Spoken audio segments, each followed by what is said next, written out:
All right, so we got me and the young man Flo in the building Yes, out sir. here in these streets, man. We episode 2, 3, one of them. I'm not sure which one it is, but it's something I always want to do, man. I want to interview my guys, man, as fathers, and kind of give you a look inside their brain as being a father.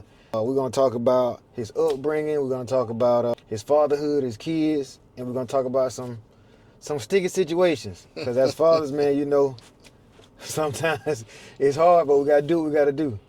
So with that being said, man, let's get right into it. How would you describe your fathering style in one word? Following style in one word. Yeah. True. I like true. And I say that because I like being honest and true to my kids about how I discipline them or just about just life in general. So I'm gonna say true. All right. With you being so honest with them, what's for me when I be so honest with my child? After we have the conversation, I play it back in my head like, dang, should I have said that? Or did I go too far? Like, do you have that mindset sometimes? Sometimes I do. It depends on the situation. A lot of times, as you know, like kids gonna hear stuff from outside sources, outside of the home sources anyway.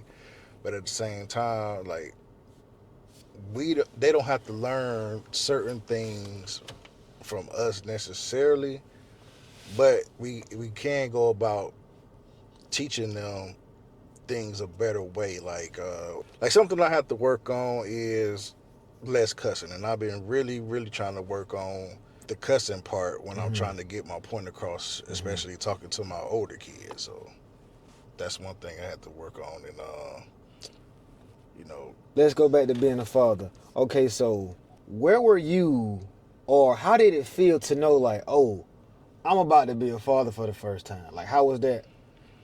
How was that self conversation? Like, how does like, God, I done did the big one. I done did the big one. man, it was one of those situations. It's a situation for me like uh, I really couldn't believe it. Like I didn't think, even though like you know what you're doing, but you don't think that they would come, especially because I had mine at what 19, 19, mm, 20. mm. I think I was 20. Yeah, I think I was about 20 when I had my oldest. So, Oh, you got me beat. Jesus.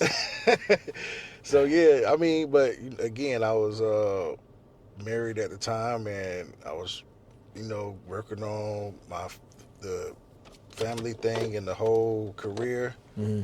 Um, like I said, I knew what I was doing, but when it happened, it was a shock, and I was just overly excited, especially when I found out it was a boy. I was like, yes, sir, Ooh, yes, sir, I like it. I like it. I like it. I like it. yes, sir. Okay, so we talked about some father stuff. Now let's switch gears. How was your upbringing, and how did your upbringing shape you as a father?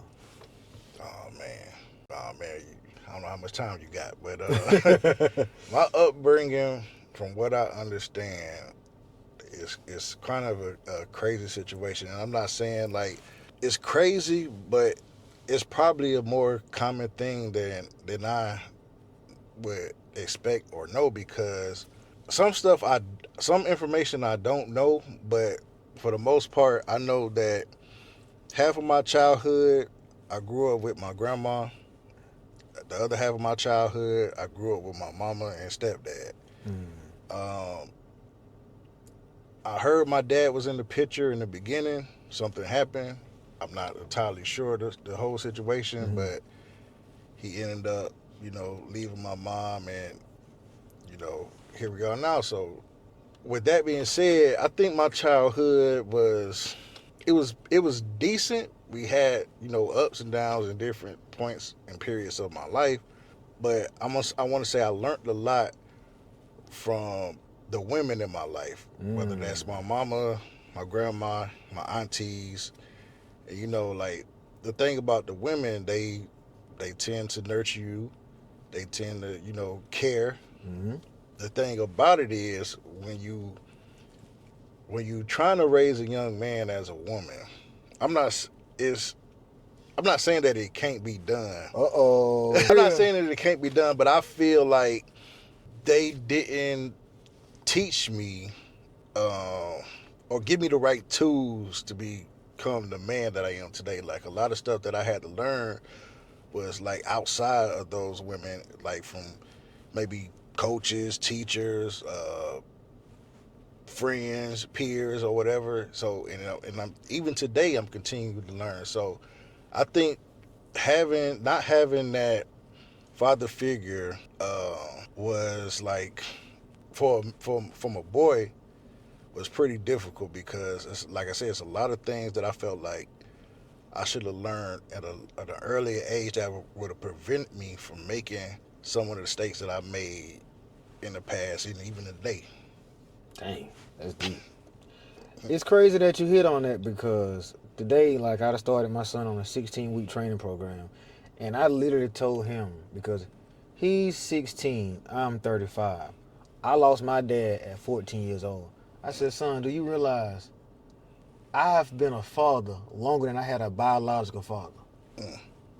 He was like, what? I said, I've been a father longer than I had a biological father. Damn. All he could do was drop his head. Right. I had a father figure in my life. I did. And maybe that's why I am the way I am with people. But there's nothing like your biological father, bro. Right. Nothing like it. I'm sorry, it's just the truth. Right. But the father figure that I did have, I appreciate it. And it's something that I appreciate every single day because some stuff as a man, bro, I just ain't going for it. And it's because of my uncle. I just Right. can't do it. And I want to say this too. I truly believe this. Like, even though I was raised by women most of my life, I don't think that a woman could teach a young boy how to treat a woman. I think I think it really takes a real man or a man, whatever however you all want to call it, to teach a young boy how to treat a woman. A woman gonna teach a boy how they want to be treated, like how they want to be treated. But as a man, you got to learn how to treat a woman how she's supposed to be treated. Mm-hmm. Period. But and every woman Ooh, Jesus. don't want to be treated the same. Like, just because your mama tell you to do this, that don't mean the woman that you gonna date want to be treated like that or want the same thing that your mama wants. So, and that's one of the situations that I'm talking about, and I had to learn about. It's just totally different. But some people like the cucumber pickle. Bro, it's crazy you say that because, like, that's wild. Man, you know what? We can expand on the same question for hours. We just gonna go ahead to the next because I'm gonna go on and go on about that one because, boy, you hit a spot on that one. What is your proudest moment as a father? Proudest moment as a father. Proudest moment. It got to be multiple things because I have multiple kids. So Ooh, I'm about to say yes, sir. You better, boy, you say something, boy, you're gonna think you're a favorite. You got a favorite. yeah, I think it's always when my kids. It's doing my kids' accomplishments, man. Seeing them do things, and I know that half of their DNA came from me. Mm-hmm. Like that makes me real proud. Like man, Pookie or Jada, like they get all A's and B's, get good grades in school. I was like, dang, but that's them. Then most of my kids athletes, they do their thing. So I was like, it's just a real good feeling, man. I feel like I got some talented kids, and my kids are going to really do something out here in this world. And I'm waiting to see what they have in store for everybody so I can, praise them and show off and be like, they came from my loins. I feel you. Okay, so now that you said you talked about your girls, let's get into this. Has being a father with girls, has that changed your view on like manhood or how you think men should treat a woman? Like, Oh, most definitely. how's that? Like, how has it changed you then? Most definitely. For the most part, I look back at the way that I used to treat girls back in my day in school, and I just think I was like, man, I hope my daughters don't get treated like that. I pray they don't run. It's sad to say, but I pray that my daughters do not run into a guy like the old me. It really changed. It really changed my perspective because I don't do a lot of stuff because I had to think like when I got daughters. I don't want this stuff to happen to them or them to go through this. So I try my best to be the guy that doesn't allow that happen in my relationships, or if I'm dating somebody, I have to always keep that in mind. Like, and also, you know, the kids watch and see, man. They see how you treat a woman, and like you don't know what kind of repercussions that's gonna have on them mentally, man. So I always want to have that good father, that good man perspective for my daughter to see. So, because I want them to know how a good man's supposed to be and how they supposed to be treated. Because I'm gonna treat them like queens. So I expect when I get my woman, I'm gonna treat her like a queen. And it's just gonna be, you know, across the board with everybody. But man, that's tough.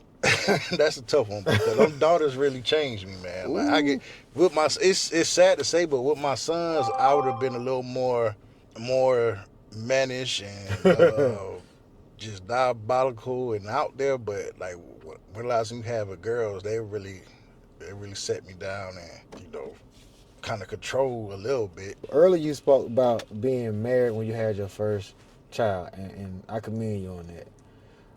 So being married, if I had a father around to tell me I was too young to get married, maybe it would have been different. But and guess what? That's the question. That is the question. Can you talk about what has marriage taught you, the highs and the lows of being married? I'm gonna start with the highs, I think. She out of pocket, bro. I'm sorry. Yeah. Come on, bro. But the highs, man, it's like